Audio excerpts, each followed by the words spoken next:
आजु हमरा सबक संग सिराहा जिला निवासी बिमला मंडल जी छथिन। बिमला जी हिंदू धर्म में प्रचलित छठ चौरचन जेका पवनी करे के साथे कबीर पंथ के भी साधना करैत रहलखिन। मुदा ई सब भक्ति साधना सा हुनका कोनो लाभ नहीं भेटल। दुख आ समस्या सा हुनकर जीवन घेरायल छल। लेकिन जखन हुनका संत रामपाल जी महाराज द्वारा लिखित ज्ञान गंगा पुस्तक प्राप्त भेल तखन हुनका जिंदगी बदल गेल। उ पुस्तक पढ़ला के बाद बिमला जी का संत रामपाल जी महाराज जी के ज्ञान शास्त्र अनुकूल छे से बात अनुभूति भेल आ बिमला जी संत रामपाल जी महाराज सा नाम दीक्षा लेलखिन। संत रामपाल जी महाराज सा नाम दीक्षा लेला के बाद हुनका बहुत लाभ सब प्राप्त भेल। तो दर्शक वृंद चलो बिमला जी से जाने छी कि संत रामपाल जी महाराज सा नाम दीक्षा लेला के बाद हुनका की लाभ सब प्राप्त भेल। नमस्कार। नमस्कार। अपने के नाम की छे? बिमला मंडल। अपने कत से आयल छे? जिला सिरहा कुर्नियाही। अपने संत रामपाल जी महाराज से नाम दीक्षा कहिया ले लिए? संत रामपाल जी महाराज से सन 2012 में नाम दीक्षा ले लिए। अपने संत रामपाल जी महाराज से नाम दीक्षा लिए से पहले कुन कुन भक्ति साधना सब करे छलिए? संत रामपाल जी महाराज से नाम दीक्षा लिए से पहले छोटे रहिए तो बनिनिया पड़े है वही जे जामुन दास नाम से कबीर पंथी है ओकरो से छोटे में जुड़ल रहिए। बाबू सब है कबीर पंथी रहे तो हमहू सब में जुड़ल रहिए। और बाद में बियाह शादी भ गेले एनहर मतलब तेना शुक्रवारी भेले मंगलवारी भेले तेना छठ पबनी भेले चौरचन भेले दीपावली भेले यहे सब करे छलिए सर। बिमला जी अपने हिंदू धर्म में प्रचलित भक्ति साधना के साथे कबीर पंथ के भी भक्ति साधना सब कर रहल छलिए। तो ये सब साधना करते करते संत रामपाल जी महाराज जी के शरण में किया गेलिए? सर बरबाला आश्रम से गाड़ी सब एले अथी ज्ञान गंगा पुस्तक धरती पर अवतार जे सेवा करे छले तो 10 रुपये पुस्तक दे तो 2टा पुस्तक किनलिए तो ज्ञान गंगा किताब पढ़लिए। तब पढ़ते पढ़ते ओते बढ़िया लागल लगले कि एहन ज्ञान कतौ नहीं। भगवान कते देवी देवता के पूजा करे छी। सबसे पहले तो व्रत रह पड़े छले जितिया पबनी करे छलिए 24 घंटा सह पड़े छले। तब बड़ दुख होइ छले सर कि केना अते सह पड़े 6 महीना आगते से मतलब सोचाई लगे छले कि यह ज्ञान गंगा पुस्तक पढ़लिए। तब बहुते मन में भ गेले कि ई भक्ति तो कर चाही। ई भक्ति नहीं करबे तो 84 में चल जेबे। पूरन गुरु है पूरन परमात्मा रामपाल जी महाराज है। वही से तो हम सब टिकट कटेलिए बरबाला आश्रम हरियाणा के। तब वो जाकर तब नाम दीक्षा 2012 में ले लिए सर। सुने में अबै छे जे संत रामपाल जी महाराज से नाम दीक्षा लेला के बाद हुनका शिष्य सबके बहुत लाभ मिले छे। तो संत रामपाल जी महाराज से नाम दीक्षा लेला के बाद अहू के कोनो लाभ प्राप्त भेल? था संत रामपाल जी महाराज के शरण में जाय से पहले जे हमरा बीपी लो के समस्या छले खाना बनबते बनबते बुझे तेना आँखि झाँपि देल बेहोश भ गेली। जाकर कनी काला सुति रहली बड़ी काल पर मन सौठ भेल तब फिर जाकर खाना बनैती। तेना कतौ सफर करे छली चलते चलते तेना झाँव चलि आयल बीपी के कारण से आँखि अन्हार भ गेल तेना होइ छले। तो संत रामपाल जी महाराज के शरण मैला से ओहो छूटि गेली। बाद में जाकर हमर एगो बच्चा है सूरज मंडल है उ 2 बरस के रहे ओकरा सर्दी बुखार सब जे लागि गेली। कार्तिक महीना के दिन रहे एकदम बुखार लागि गेली। ओकरा लऽ कऽ गेलिए डॉक्टर ल जे कुर्नियाही से ओहि कता लखना चौक है भोकराहा के डॉक्टर रहे है। उ डॉक्टर ओहि बच्चा के सुइया लगेलकै 2 शीशी दवाई देलकै। उ कोरे में जे रहे आ सुइया जे लगेलकै बच्चा बहुते छिरपिटेले। आब तखनी में तो थाह नहीं पैलिए सुतले रह गेले। आबि कऽ सुता देलिए बिहान भने तो बच्चा ठाढ़े नहीं होइ है। आब कतबो ठाढ़ करे छी तेना कऽ ठाढ़ होइए लूद दबर खसि पड़ैए। आ बहुते सब कोई कह लगली कथी भ गेलै। तब वही डॉक्टर ल फेरो लऽ गेलिए। हम कहलिए अहाँ बच्चा के हमरा केना कऽ सुइया देली से देखियो ई बच्चा ठाढ़ नहीं भ रहल है। तो कहलकै दवाई जमि गेल होते बोलू एगो मलहम देलकै कहलकै अइलक अहाँ एकरा मालिश करू ठीक भ जायत। ओहो लऽ कऽ मालिश केलिए नहीं ठीक भेलै। तब लऽ कऽ गेलिए कल्याणपुर में साहर घाट वाला डॉक्टर है, तो साहर घाट वाला लग गेलिए तो ओहो कहलकै कैल्शियम के कमी भऽ गेलै से एकरा बच्चा सबके बोल कैल्शियम के कमी भऽ जाइ है, तब बोल हाथ गोरनूज भऽ जाइ है, से ओहो दवाई सवाई देलकै। आब ओहो दवाई सवाई देलिए, कतबो प्रयोग केलिए कुछो नहीं भेलै। तब आब सब कोई कहऽ लगलै जे एकरा पैरालिसिस भऽ गेलै। पैरालिसिस के वही कल्याणपुर के दरभंगिया डॉक्टर है, बढ़िया डॉक्टर है, ओकरा से चेक करावला। तब ओकरा ला चेक करबऽ गेलिए तो उ खून पेशाब सब चेक केलकै, उ सही में कहलकै कि एकरा पैरालिसिस भऽ गेलै। उ कहलकै जे 1.5 महीना अहाँ के बच्चा के ये भरना राखब आ तब जे है एकरा बोलू कह के ठीक होत, पैरालिसिस सही में है। तब 1.5 महीना ओकरा ल दिन पर सब दिन अबिए, सेकै हबे, सुइया दै हबे, दवाई सब दै ह, बच्चा एकदम परेशान है। तब जाकर 1.5 महीना जे भऽ गेलै, बाद में जाकर जे 2 महीना के लगभग हुआ लगले, बच्चा के साफे आराम नहीं है। आरो ओकर टांग टेढ़ भेल जाय हबे, टांग सूख गेलै, बुझाय टांग में हड्डी नहीं है, तेना भऽ गेलै। तब आब ओकरा हम कहलिए 2 महीना के लगभग तब भेल जाय हबे, अहाँ कहलिए 1.5 महीना में क्लियर, अभी कुछो नहीं हुआ, आरो दिन प्रतिदिन टांग खराब भेल जाय है। तब उ कहल नहीं, आब एकरा की करऽ पड़त, 3 महीना राखऽ पड़त। अब जखुन के जे कहलकै 3 महीना राखऽ पड़त, तो हमरा मन में बहुते रंग के शंका अथी भऽ गेलै कि जे ई एकरा ल बुझा ठीक नहीं होते। तब ओहिए से लऽ कऽ दरभंगा गेलिए। दरभंगा जे गेलिए तो डॉक्टर R.K. प्रसाद ल ओहिए चेक बड़का भारी भारी चेक करेलिए।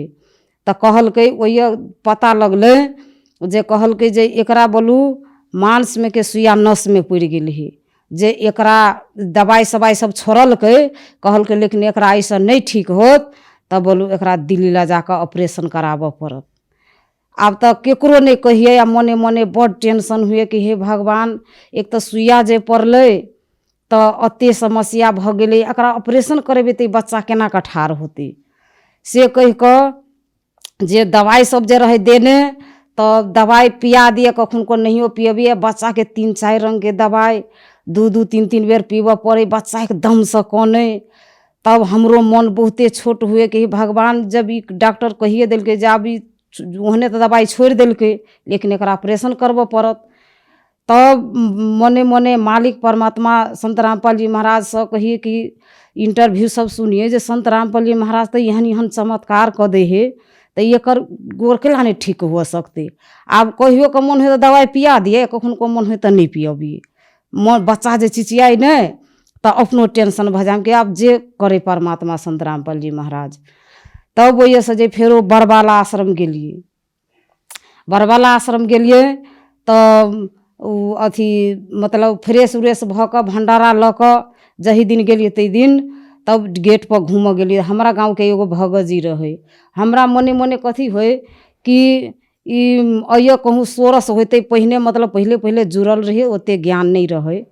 कहलिए से ओई भगत जी के कहलिए जे हमरा बोलू गुरु जी से हमरा प्रार्थना लगा दिए, चाहे कुछो कह दिए संत रामपाल जी महाराज से जे हमर बच्चा बहुत सीरियस है।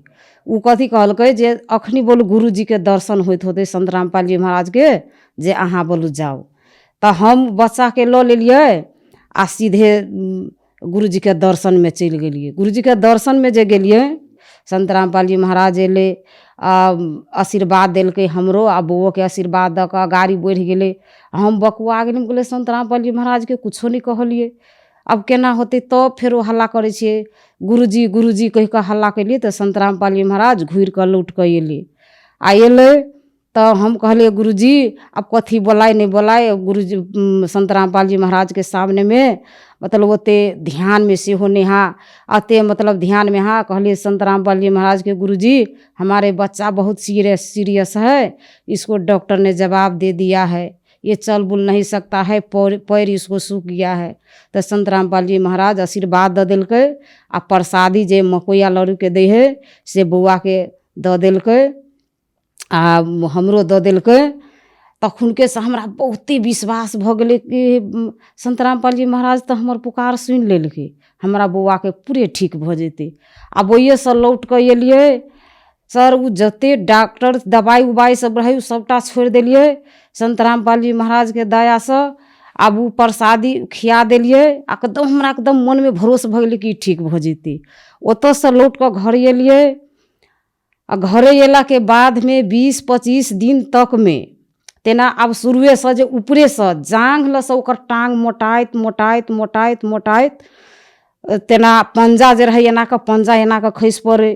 फेरो देखिए तऽ ई ठाढ़ भऽ जाए, ई खसि पड़ै। फेरो देखिए तऽ ई औरी सब है से सब एना कऽ मतलब सोझ भेल जाए। ई औरी मतलब बेरा बेरी करिते करिते पूरे सीधा टांग एना कऽ भऽ गेलै आ पूरे टांग मोटा कऽ एकदम जेहने के तेहने संत रामपाल जी महाराज के दया से भऽ गेलै। हमर दोसर लाभ ई भेलै कि हमरा पाठे घर में समस्या रहे। ओ गुरुजी से प्रार्थना लगेलिए। गुरुजी कहलकै जे बेटा दवाई करा लो, ऑपरेशन करा लो। तो ऑपरेशन करबा लागी दरभंगा गेलिए। आ ओहि दोसर इंटरव्यू सब में देखने रहिए कि ऑपरेशन जे होइत रहे है तो गुरुजी जे रहे है तो परमात्मा स्वरूप है उ भगत जी लग पहुँच जाए है। तो हम वही मतलब रामपाल जी महाराज से एकदम दर्शन के लागी ऑपरेशन होइए हम व्याकुल छी। तब रामपाल जी महाराज पहिने संत रामपाल जी महाराज के दर्शन रूप में दर्शन देलकै आ तब कबीर साहब के रूप में दर्शन देलकै। आ तो हमरा वो ऑपरेशन अति मतलब अथी भेल कि 4 दिन में एकदम चलऽ बुलऽ लगलिए। हमरे जरे दोसर पेशेंट सब रहे पड़ले के पड़ले है आ कोई बुझबे नहीं करे कि एकरा ऑपरेशन भेलै। घरों जे हम एलिए तो लोग सब हमरा देखा जाए आ हम अपने चल बुल एकदम स्वस्थ छी ओहने छी आ सब लोग कहे एकरा तो देखे अबै छियै आ ये अपने चले है। तो संत रामपाल जी महाराज के कृपा से सर सिरहा जाइत रहिए लक्ष्मीपुर पड़े ही नहीं ओहि दने जाइत रहिए। ओहि जाकर लक्ष्मीपुर में जाकर एक्सीडेंट भऽ गेलै। एगो दोसर कोई के गाड़ी रहे एगो हम रहे हमर श्रीमान रहे। आब वही जाकर गाड़ी में गाड़ी ठक्कर लग गेलै। आब वो हमरा गिरा देलकै आ हमरा तेना कऽ देखेले गाड़ी के गाड़ी अबै है लेकिन सटि गेलै। लेकिन आब तखनो से कतऽ छियै तेना संत रामपाल जी महाराज तेना अपना कतऽ हमरा नुका कऽ राखि लेलकै। कतौ ने खरोच तरोच कुछो नहीं एलै। आ दोसर कोई जे रहे तेकरा अत्ते मोट के ओकरा अपने गाड़ी में के उ किल्ली जे है भेसा गेलै। अत्ते दूर में खून डबरिया गेलै। ओत्ते दूर के लोग सब दौड़लै जे ओहि के हलवाई के दुकान सब जे रहे उ सब कहलकै जे तकै। आ बाद में हमरा कहलकै जे ये कते कोई के एक्सीडेंट भऽ जाए बोलू मरि गेलैए। हम सब कहलिए से बोलू इहो सबके एकरो सबके ओहने अवस्था हेतै दुआरे हम सब एनहर घुमि गेलिए। लेकिन संत रामपाल जी महाराज के दया से एकदम बढ़िया रहले हमरा सबके कुछो नहीं भेलै। अपने के देख रहल दर्शक सबके ई चैनल का मार्फत से अपने की कहे चाहबे? उ सब जे भक्ति करे है ओकरा सबके शास्त्र अनुकूल भक्ति नहीं है ओहि दुआरे लाभ नहीं भेटे है। ई संत रामपाल जी महाराज के ई शास्त्र अनुकूल भक्ति है। वही से सब जीव के कल्याण है आ सब कोई भक्ति करू। ई संत रामपाल जी महाराज के ई असली भक्ति है। सतलोक ल जाए के भक्ति है। 84 से मुक्त कर के सतलोक ल जाए के ई संत रामपाल जी महाराज के ई भक्ति है।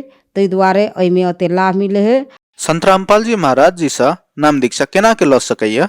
संत रामपाल जी महाराज के बहुते चैनल सब पर सत्संग सब अबै है यूट्यूब में फेसबुक में ओहो सब में नंबर अबै है। ओहि सब से नाम दीक्षा लिये सकै छी। धनुषा आश्रम सतलोक आश्रम धनुषा में वहुआ जे है बड़का भारी आश्रम अपना नेपाल में खुज गेलै वहुआ जाकर नाम दीक्षा लिये सकै छी। संत रामपाल जी महाराज से नाम दीक्षा लेवे के लेल कतेक पैसा खर्च होइया? संत रामपाल जी महाराज से नाम दीक्षा ले लागी 1 रुपया नहीं लगे है। फ्री में नाम दीक्षा मिले है। फ्री में रहनाई फ्री में खानाई फ्री में हर एक चीज के सुविधा है। वहन ए धरती पर कतौ नहीं। धन्यवाद। सत साहिब।